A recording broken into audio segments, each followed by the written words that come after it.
In the headlines, presidential flag bearer of the New Nigeria People's Party NNPP Rabiu Kwankwaso picks Bishop Isaac Idahosa as running mate for the 2023 election. Census 2023 on course as trial exercise begins in selected local government areas nationwide. Nigerian pilgrims return flight begins Friday. And on the foreign scene, week of gang violence kills dozens, deepen fuel crisis in Haiti. Hello and welcome to Trust TV News Update. I am Ibrahim Yusuf.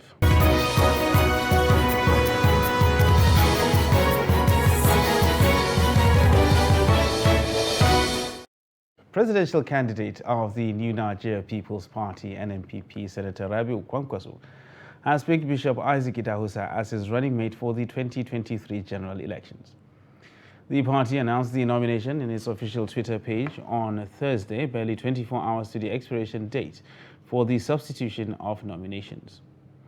Bishop Isaac Idahosa from Edo State is the senior pastor of God First Ministry, also known as Illumination Assembly, with its headquarters at Lekki Light Center, Aja, Lagos. Idahosa was born in Minna, Niger State, where he and his siblings grew up. He had his formal education there and enjoyed scholarship up to the university level in Niger State. A federal high court sitting in Abuja has struck out a suit by a chieftain of the All Progressives Congress, Moshood Olalekun Adeoti, seeking the disqualification of Governor Gboyega Oyetola of Osun State as candidate of the All Progressive Congress APC in Saturday's governorship election. Delivering the judgment on Thursday, Justice Inyang Ekwo said that the plaintiff failed to support the process with relevant laws. The presiding judge also agreed with the APC that the court could not assume jurisdiction on the matter on the grounds that there was no cause for action for filing the suit. Ekwo also held that Adeoti, who was also an aspirant in the February 19 APC primary poll, in his application also admitted that he did not exhaust the party's internal mechanism before filing the suit. Adeoti accused the governor of unlawfully contesting the primaries while holding position as a member of the Caretaker Extraordinary and Convention Planning Committee. The national chairman of the ruling All Progressive Congress, Senator Abdullahi Adamu, has defended the decision of the party's presidential candidate, Bola Tinubu, to settle for Senator Kashim Shettima as his running mate for the upcoming 2023 general elections. The chairman answered some questions from the State House reporters after leading members of the party's National Working Committee on a courtesy visit to President Muhammadu Buhari in his country home in Daura. Adamu said the party had to agree on the strategic decision because of the reality of politics in Nigeria, stressing that nobody was out to promote a Christian-Christian or Muslim-Muslim ticket. He said Nigerians should not look at the ticket from a religious perspective, but rather from what the candidates can offer the nation.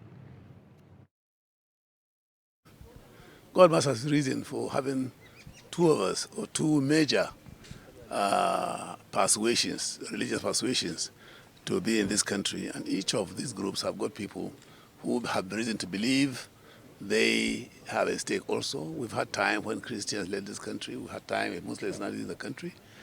We can't deny that fact. We can't have what we want at a point in time, all of us agreeing to one thing. The fact of the matter is, we appreciate that the Christians are interested in it, no doubt about it. But the fact of the matter is, we are as practical as we can in this situation, and we do hope that people will see reason. Nobody is wanting to promote Christianity or Muslim ticket necessarily, but we have to face the reality of our politics in the country. And that's what exactly we're doing. President Muhammadu Buhari on Wednesday in Daura, Katsina State participated in the first phase of Census 2023 with the trial house listing and house numbering, which takes off officially in selected local government areas of the country. The National Population Commission NPC accredited the president at his country home to mark the commencement of the exercise. President Buhari, who blessed the exercise, urged officials to justify the confidence of the government by returning accurate, verifiable, and dependable data. President Buhari told the NPC team, led by the chairman, Nasiru Kwara, that he was impressed with the exercise. The senior special assistant to the president on media and publicity, Malan Garba Shehu, in a statement said after the digital capturing, the chairman explained the modalities and technicalities of the population and housing census to the president. Activities. The president graciously approved the conduct of census, National Population Housing Census, in April 2023, and part of the preparatory activities is the enumeration identification, which we have done. We have also done first and second census pretest. What we are doing now is the trial census, which is the dress rehearsal, and it is ongoing throughout the country. Here in the northwestern geopolitical zone, we have chosen Katsina State to do full-blown local government census. And in Katsina State, we have chosen Daura, which is a border local government with Niger. Then it is also has a rural setting and has also an urban setting. Meanwhile, the insecurity in some parts of the country has been identified as a threat to the success of the mock census of the National Population Commission. The executive chairman of the commission disclosed this while answering questions during a press briefing in Bauchi. Adamu Imam has details. National Population Commission says the exercise conducted across selected states in the nation is a success despite the challenges encountered. The chairman was represented by the Federal Commissioner Bauchi State Ibrahim Darazo. The commission also acknowledged that it was unable to reach two local council areas of Binnengwari and Abadam in Borno State due to security threat. Some of our activities have started yielding results. The activities we have been making in collaboration with the final census has started yielding results. What are the results? Many. One of them is we have now discovered that we have not been able to reach two local governments. So it's left for us to sit down and then see how we will do that before the final. On the closeness of the main exercise with the 2023 general elections, Darazo explained that the commission has no hand in fixing the date for the conduct of the main census, adding that the result will not be tampered with. This census was not approved by our commission. The National Council of State, under the chairmanship of the President of the Federal Republic of Nigeria, met and they scrutinized all the proposed dates we gave them. And they came up with this period. So it's something that the government has already calculated all, at least it has already enumerated the merits and demerits, the problems and the consequences. All this has already gone through. And at the end, they advise that this is the correct period that this census should be. According to them, the test trial will commence in 9 local government areas, with 3 each from the 3 senatorial districts. Adam Imam, Trust TV News, Bauchi. Dutsemma local government, the headquarters of the area commander of the Nigeria Police in Katsina State, is where the slain Assistant Commissioner of Police, Aminu Umar, operated until he was slain by bandits in an ambush last week.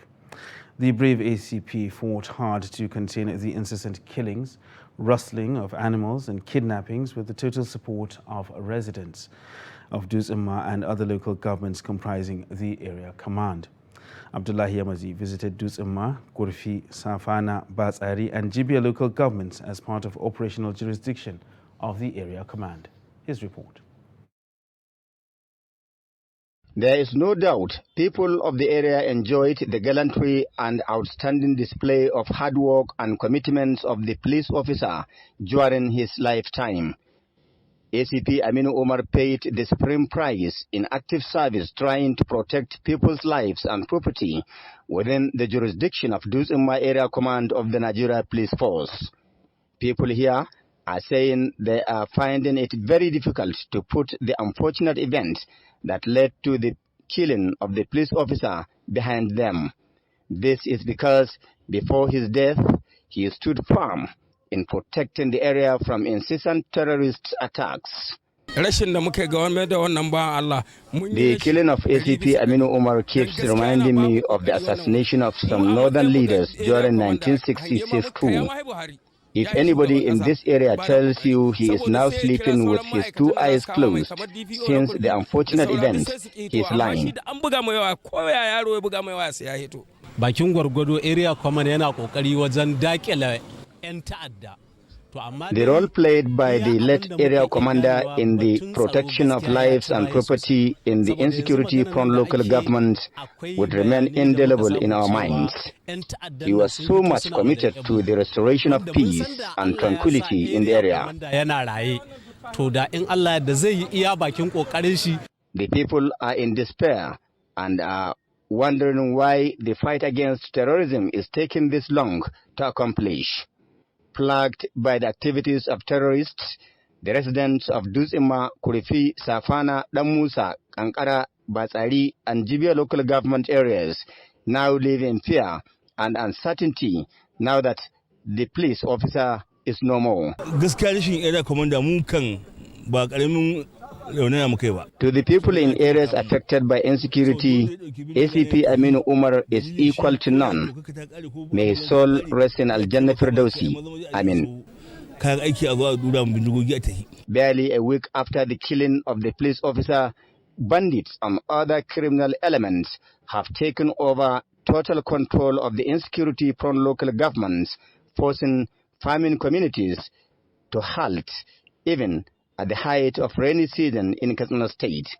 This is why they are appealing for a more holistic approach to deal with the terrorists and their collaborators, saying enough is enough. We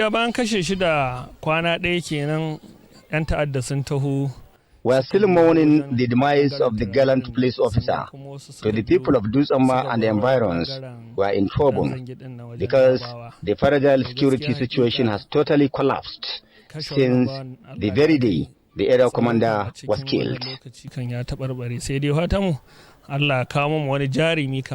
Many of these impoverished villagers are saying hunger and poverty are taking a toll on the local communities, and they can neither farm nor go to markets to earn a means of livelihood. Security of lives and property in the frontline local government is no longer guaranteed, as hundreds of thousands have been displaced, dozens killed, millions of animals rustled, and property worth billions of naira destroyed. Abdullahi Ismayamadi, Trust Television News, Katsina.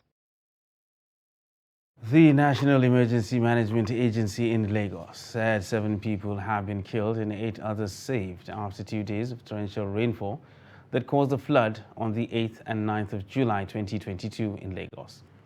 3 out of 7 that died were siblings who were staying at an uncompleted building belonging to a church at Alimosho local government area of Lagos State. The siblings, Michael, who was 18, Elizabeth, 17, and Timmy, 14, were reportedly said to have been swept away while trying to relocate from their room to the main church structure. Meanwhile, the Alimosho community leaders also informed NEMA that in the same community, 4 siblings of same parents were also swept away on the same day, but the community members were able to rescue them. The community then called on the agency to embark on a sensitization and awareness campaign in the area on how to avert such occurrences in the future.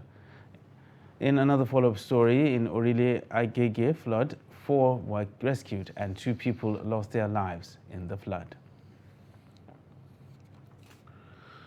Meanwhile, Jigawa State Emergency Management Agency, SEMA, has confirmed 6 persons were killed and 65 others wounded by the windstorm in Kafeng Hausa local government area of the state. The Executive Secretary of the agency, Yusuf Sani, said the windstorm on Tuesday wreaked havoc on affected communities and destroyed many houses, adding that the agency was conducting a damage assessment to ascertain the extent of the destruction. He said the displaced persons took refuge with their relatives in the area pending when a temporary shelter would be provided for them by the agency. Also commenting, The information officer in charge of the area, Muhammad Umar, said the chairman of the local council, Alhaji Muhammad Saminu, had visited the victims on admission at General Hospital, Kafeng Hausa. You're watching Trust TV News Update. And still to come, after the break, how menial workers earn a livelihood in Abuja. Details of this and more after the break. Do stay with us.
Trust TV, documenting the Nigerian story.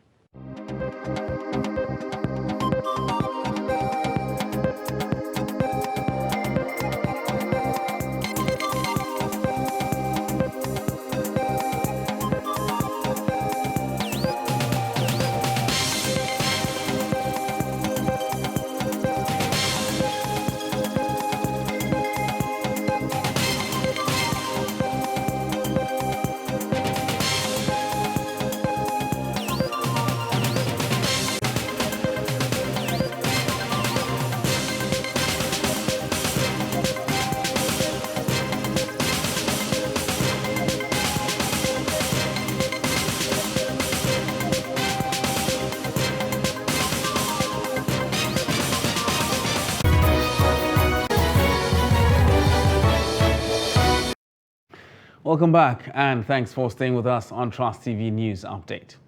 Now another look at our top stories.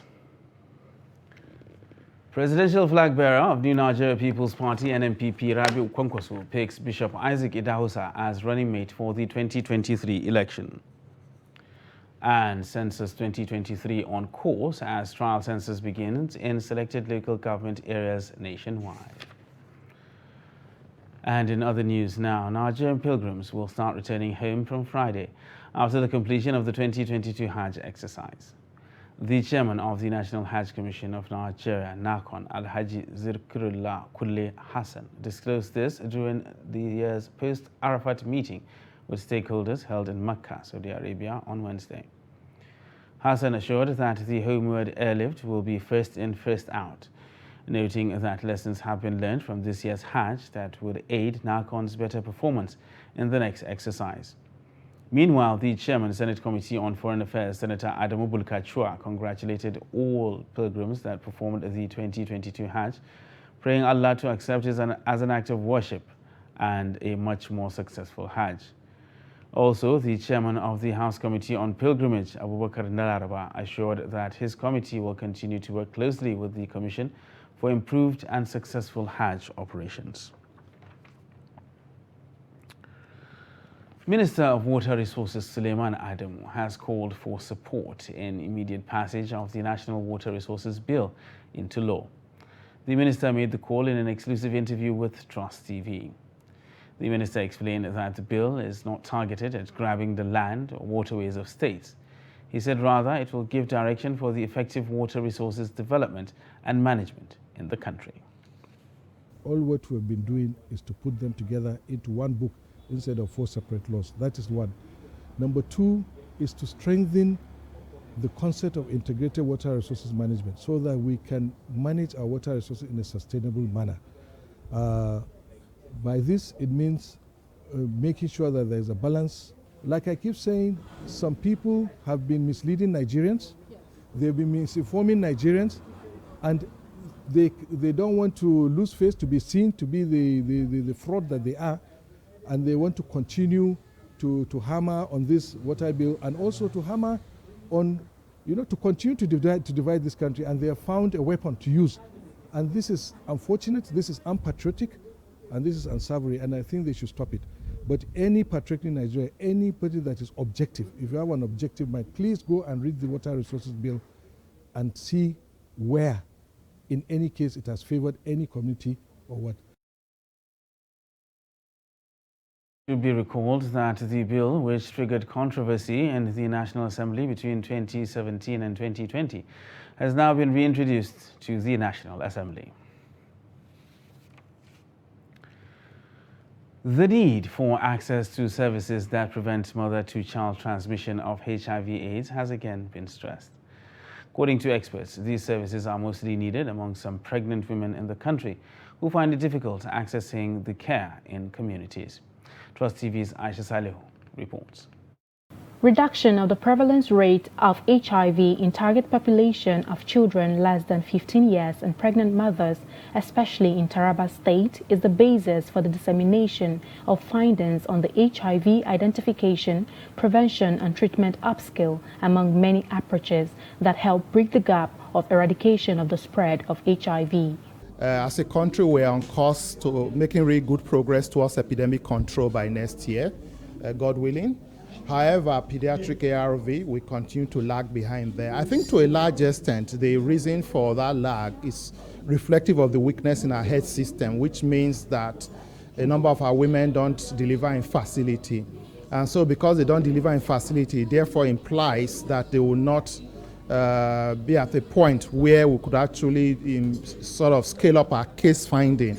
If you look at the cohort of the, let me say, the group of people they're looking at children and adolescents, and they're looking at children and adolescents, trying to test them to find those who are living with HIV so that they can put them on treatment.